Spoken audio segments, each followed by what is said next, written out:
वरीयत का फरमान या फिर जेल के मेहमान? 24 दिसंबर को क्या होगा? 2 दिन बाकी। सर्द मौसम में सियासी पारा गर्म हो गया। नवाज शरीफ की किस्मत का फैसला, तहरीर होना शुरू। एहतसाब अदालत ने अमले की छुट्टियां मंसूख कर दी। हफ्ता और इतवार को भी जज अदालत आएंगे।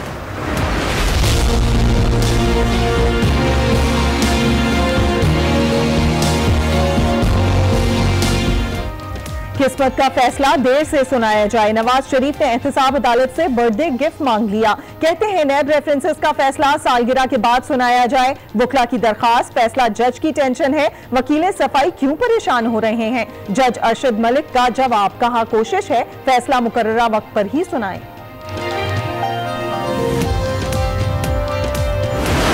24 दिसंबर कहीं साबिक सदर के लिए भी सितमगर ना बन जाए। मेगा मनी लॉन्ड्रिंग केस की समाअत पीर को सुप्रीम कोर्ट लाहौर रजिस्ट्री में होगी। जेआईटी ने सनसनीखेज शवाहिद पर मबनी रिपोर्ट जमा करा रखी है। बैंकिंग कोर्ट में पेशी पर आसिफ अली जरदारी और फरियाल तालपुर को 7 जनवरी तक उबूरी जमानत में तौसी मिल गई।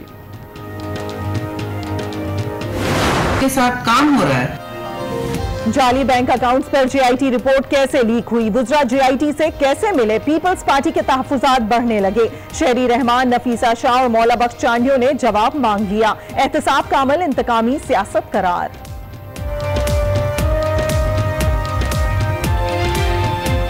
जेआईटी की रिपोर्ट पहले आप बता रहे हैं, अदालत के फैसले पहले आप बता रहे हैं। कौन आपको बता रहा है? आप बताएं ना। अकाउंटेबिलिटी होगी तो अक्रॉस द बोर्ड अकाउंटेबिलिटी होगी। अकाउंटेबिलिटी होगी तो एग्जीक्यूटिव की होगी, जुडिशरी की होगी और पाकिस्तान की मिलिट्री ब्यूरोक्रेसी की भी होगी।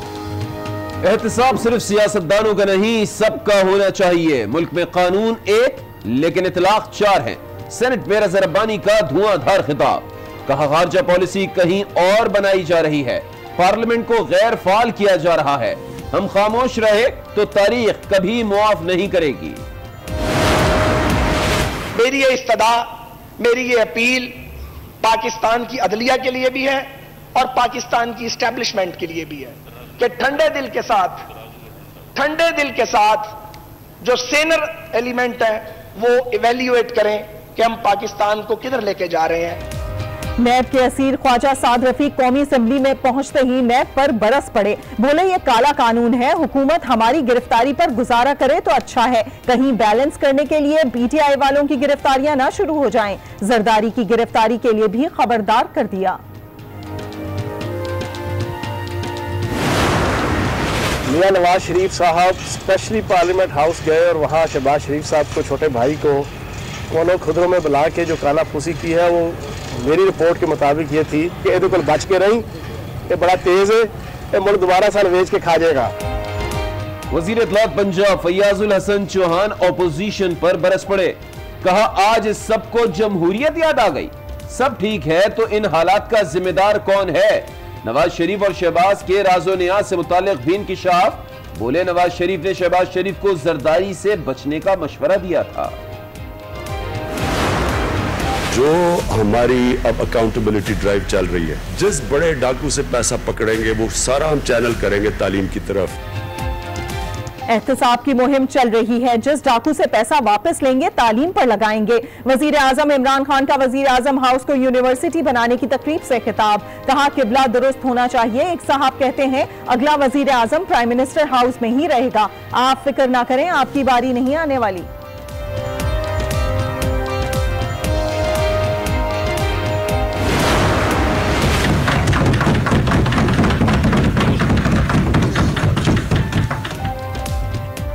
कौमी असेंबली की पब्लिक अकाउंट्स कमेटी का पहला इजलास। शहबाज शरीफ बिला मुकाबला पब्लिक अकाउंट्स कमेटी के चेयरमैन मुंतखब। तहरीक इंसाफ के रियाज फतियाना बिला मुकाबला कायमा कमेटी बराए कानून और इंसाफ के चेयरमैन बन गए। मुल्क पर कर्जों का बोझ, हजम 28,252 अरब रुपए तक पहुंच गया। मुल्की और गैर मुल्की कर्जों की तफसीलात सेनेट में पेश। स्विट्जरलैंड में पाकिस्तानियों के बैंक अकाउंट से मुतालिक डेटा जनवरी में मिलना शुरू हो जाएगा। वजीर मुमलिकत बराए रेवेन्यू हम्माद हजर का इंकशाफ, कहा अब तक 29 ममालिक से डेटा मिल चुका है।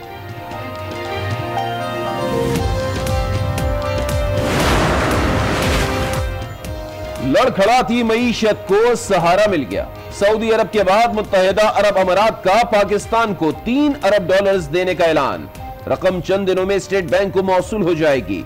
वजीर आजम इमरान खान का इजहार तशक्कुर। यूएई का इक़दाम पाकिस्तान से दोस्ती और खुलूस का अक्कास करार।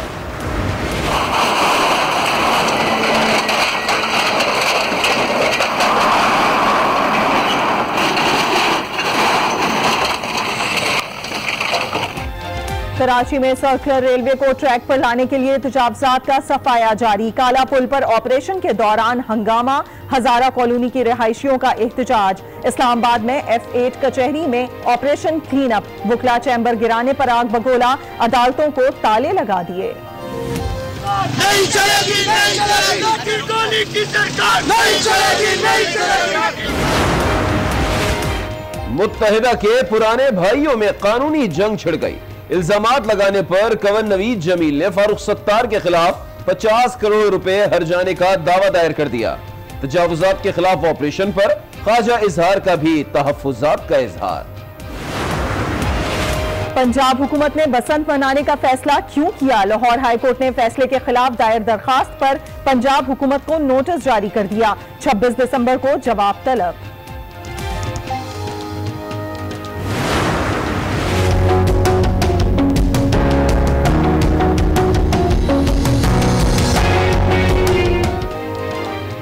इल्म की प्यास बुझानी है तो कराची चले आएं। Pakistan publishers and book sellers association के तहत आलमी कुतुब मेला सज गया। 5 रोजा बुक फेयर 25 दिसंबर तक कराची में जारी रहेगा। सरगोदा यूनिवर्सिटी कैंपस केस में गिरफ्तार प्रोफेसर जावेद दिल का दौरा पड़ने से जेल में इंतकाल कर गए। मौत के बाद भी प्रोफेसर की हथकड़ियां ना खोली गईं।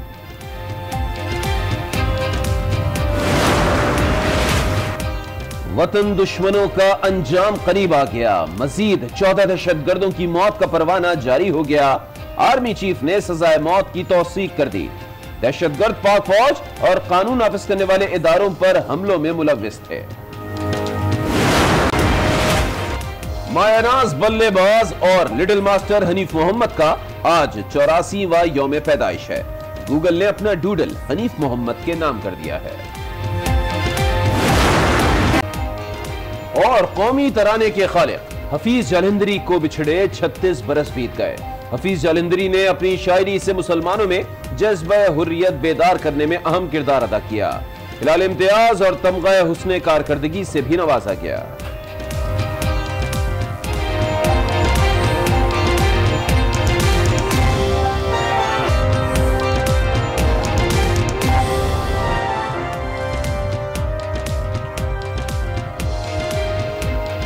अस्सलाम वालेकुम। आज 9 बजे में आपको खुश आमदीद कहते हैं। मैं हूं सादिया खौस और मैं हूं अली आबिद। बुलेटिन का आगाज करेंगे बड़ी खबर से। आएगा रिहाई का फरमान या फिर नवाज शरीफ बनेंगे जेल के मेहमान? साबिक वजीर आजम की किस्मत का फैसला एहतसाब अदालत के जज अरशद मलिक ने तहरीर करना शुरू कर दिया है और एहतसाब अदालत के अमले की छुट्टियां भी मंसूख कर दी गई हैं। स्टाफ को भी देर तक रुकने की हिदायत कर दी गई है। फैसले के मौके पर सिक्योरिटी इंतजामात को बेहतर बनाने के लिए SSP इस्लामाबाद ने भी जज अरशद मलिक से मुलाकात की है और उन्हें सिक्योरिटी इंतजामात से आगाह किया गया है। मुलाकात में फैसला किया गया कि 24 दिसंबर को किसी भी गैर मुताल्लिका शख्स को अदालत दाखिल नहीं होने दिया जाएगा।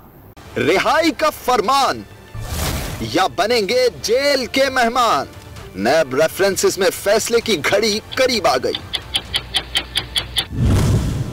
अल अजीजिया और फ्लैगशिप रेफरेंस में जज मोहम्मद अरशद मलिक ने नवाज शरीफ की किस्मत का फैसला तहरीर करना शुरू कर दिया। जज साहब ने अमले को देर तक अदालत रुकने की हिदायत कर दी, जबकि स्टाफ की हफ्ते और इतवार की छुट्टी भी मंसूख कर दी। फैसले के पेश नजर सिक्योरिटी इक़दामात को बेहतर बनाने के अहकामात भी जारी कर दिए गए हैं। अदालत ने डिप्टी कमिश्नर को भी तलब कर लिया, जहां वो जज अरशद मलिक को सिक्योरिटी इंतजामात पर ब्रीफ करेंगे।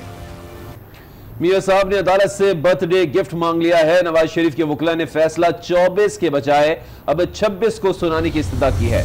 अदालत से कहा कि 25 दिसंबर को नवाज शरीफ का जन्मदिन है, लिहाजा ये फैसला 26 को सुनाया जाए। जिस पर जज अरशद मलिक ने कहा दोनों रेफरेंस में काम मुकम्मल करने की कोशिश कर रहे हैं। काम मुकम्मल होने की सूरत में 24 दिसंबर को फैसला सुना देंगे। बस सूरत दीगर तारीख तब्दील कर देंगे। ये मेरा काम है, इस पर आप परेशान ना हो। नवाज शरीफ के वकला ने हसन नवाज की फरोख्त शुदा प्रॉपर्टी से मुतालिक बरतानिया लैंड रजिस्ट्री से तस्दीक शुदा दस्तावेज भी जमा करा दी, जिससे एहतसाब अदालत ने रिकॉर्ड का हिस्सा बनाने का हुक्म दे दिया। नवाज शरीफ के बाद जिक्र आसिफ जरदारी का, जिन्हें मेगा मनी लॉन्ड्रिंग केस में 7 जनवरी तक अबूरी जमानत में तौसी मिल गई है। पेशी के मौके पर जियालों और रहनुमाओं ने भरपूर पावर शो भी किया।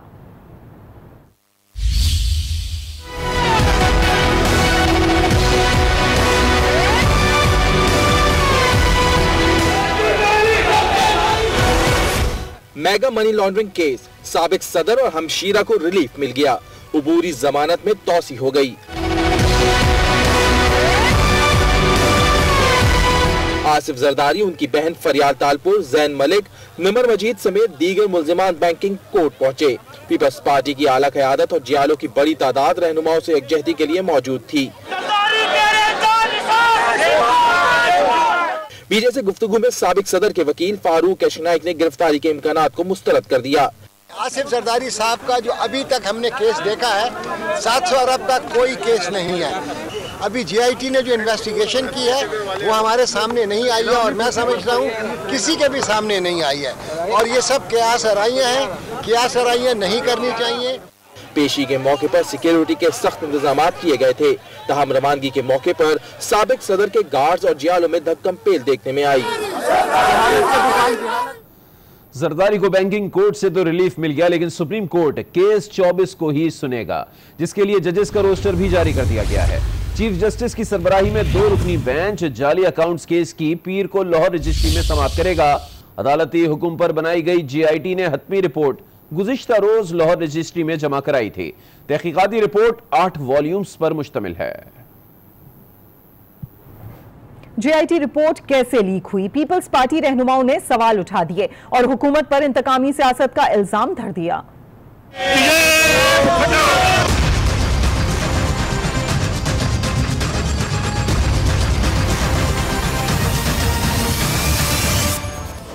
दिसंबर कहीं सितमगर न बन जाए, पीपल्स पार्टी को तशवीश होने लगी। जियालों के जीआईटी रिपोर्ट पर तहफ्फुज़ात।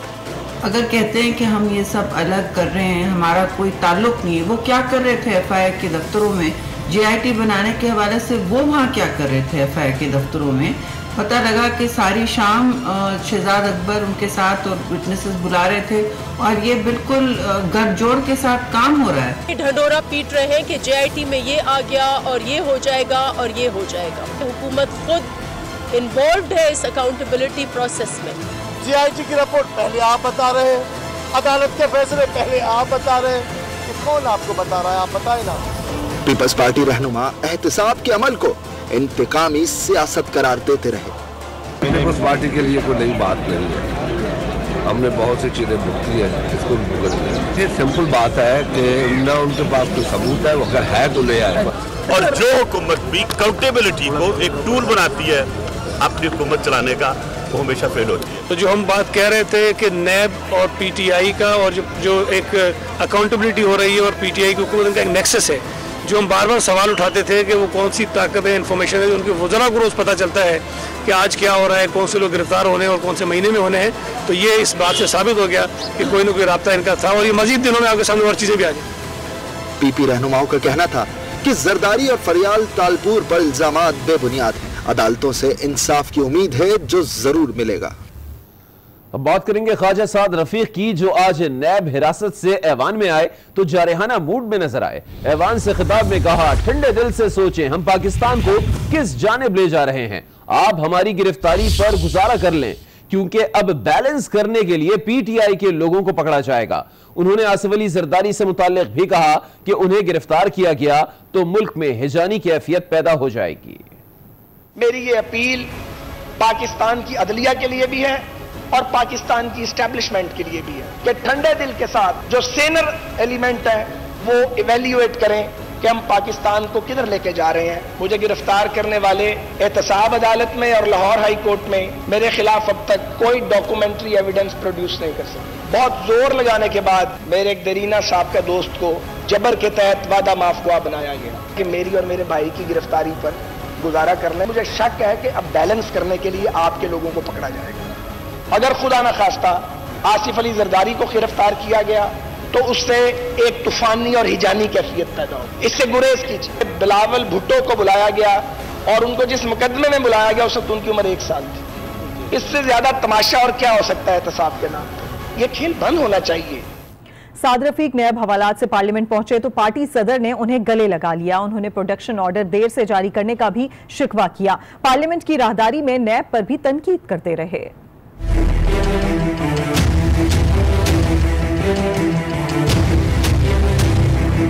प्रोडक्शन ऑर्डर जारी करने पर मैं आपके ऑफिस का शुक्रगुजार हूं। साद रफीक का नैब हवालात से ऐवान तक का सफर। पार्लियामेंट पहुंचे तो पार्टी सदर ने गले लगा लिया। साथियों ने भी असीर रहनुमा को झप्पी का सहारा दिया। राहदारी में सहाफियों ने सवालात किए तो पहले थोड़ा गुस्सा और फिर नैब की तारीफ की। नैब का जो काला कानून है इसने पाकिस्तान की मईशत को, माशरत को, सियासत को, जमहूरियत को नुकसान पहुंचाया और ये काला कानून बनाया गया था लोगों की वफादारियां बदलवाने के लिए। जहां तक मेरा ताल्लुक है, मेरे साथ नैब का रवैया उसके एहलकारों का मुनासिब और ठीक है। कुछ कैमरे उतरे हैं, कुछ कैमरे भी लगे हुए हैं। वॉशरूम्स की हालत पहले से जरा बेहतर हुई है। प्रोडक्शन ऑर्डर देर से जारी करने पर भी शिकवा किया। 6 दिन जाया करके 6 दिन जाया करने के बाद जारी किए। ये मैं अपोजिशन का शुक्रगुजार हूँ और तमाम पार्लियामेंटेरियंस का जिन्होंने पार्लियामेंट की बालादस्ती की जंग लड़ी है। कौमी असेंबली का इजलास तो खत्म हो गया, लेकिन साद रफीक कहते हैं राहदारी रिमांड खत्म नहीं हुआ। नैब इंतजार करे, 26 तक वापस नहीं जाऊंगा। साद रफीक ऐवान में बरसे तो मुराद सईद खूब गरजे। कहा ओपोजिशन को एहतसाब नहीं बल्कि एहतसाबुर रहमान चाहिए। इन्हें जस्टिस नहीं बल्कि जस्टिस कयूम चाहिए।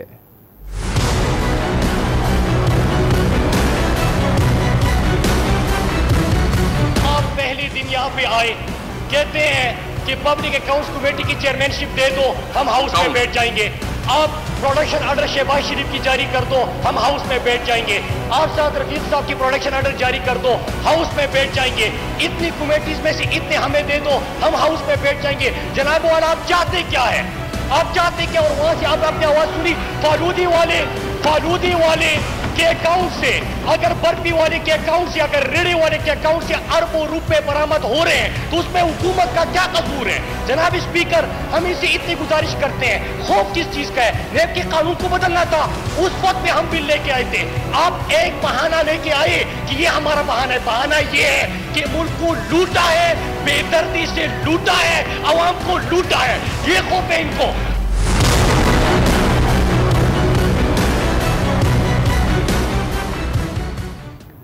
वजीर इत्तलात पंजाब फयाजुल हसन चौहान कहते हैं नवाज शरीफ ने शहबाज शरीफ को आसिफ जरदारी से बचने का मशवरा दिया है।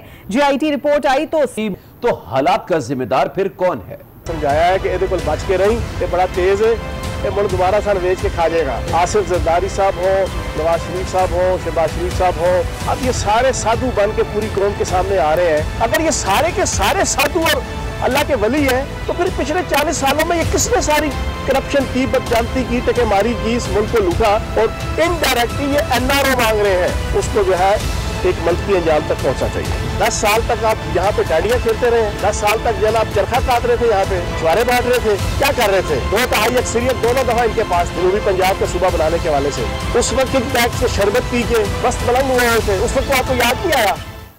अब बात करेंगे साबिक चेयरमैन सेनेट रज़ा रब्बानी की, जो मुल्की सूरत हाल पर फट पड़े। कहा हर इदारा दूसरे इदारे के दायरे इख्तियार में घुस रहा है। आइन के तहत दिए जाने वाले इख्तियारात की धज्जियां उड़ाई जा रही हैं।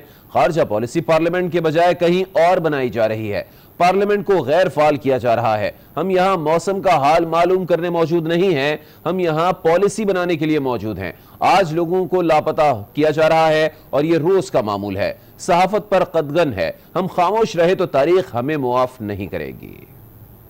हर अदारा दूसरे अदारे के दायरे इख्तियार में ट्रेसपास कर रहा है। आइन की और आइन के अंदर दी हुई ट्राइकोटमी ऑफ पावर की धज्जियां उड़ाई जा रही। We know where Pakistan's foreign policy is formulated, and therefore we want that fulcrum to be shifted from Rawalpindi back to Parliament House so that Parliament makes the foreign policy of Pakistan. इस पार्लियामान को dysfunctional किया जा रहा। We are not here to get a weather report. We are here to formulate policy. रियासत आज ऐसे नहज पे खड़ी कि जहां पे अब हमें खेल खेलने छोड़ देने चाहिए। अकाउंटेबिलिटी होगी तो अक्रॉस द बोर्ड अकाउंटेबिलिटी होगी, अकाउंटेबिलिटी होगी तो एग्जीक्यूटिव की होगी, जुडिशरी की होगी और पाकिस्तान की मिलिट्री ब्यूरोक्रेसी की भी होगी। आज कानून एक है लेकिन उसके इतलाक 4 हैं।